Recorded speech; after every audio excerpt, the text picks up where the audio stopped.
बंदा घाटीर मांकड़झुला रास्तार पुणी माटी खसला यातायात विपज्जनक पुणी बंदाघाटी जावाक विपद मांकड़झुला निकटरे थिबा रास्ता तल पुणी थरे माटी खसिबा आरंभ हेबारु यातायात स्वाभाविक होई पारुनी। खैरपुट ब्लॉक सदर बंदाघाटी पथरे यात्री सरकारी कर्मचारी और व्यापारी माने बहुत कष्टर सम्मुखीन होउछन्ति।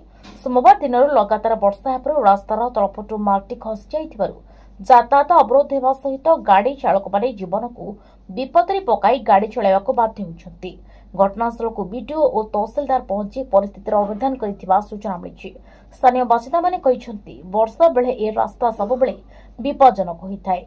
सरकार जदि शीघ्र मरामती न करती बड़ दुर्घटना घटी पारे। जिला प्रशासन पक्षरु अति शीघ्र ए रास्ता मरामती कार्य आरंभ कराजिबो बोली आश्वासन दिया जायछि।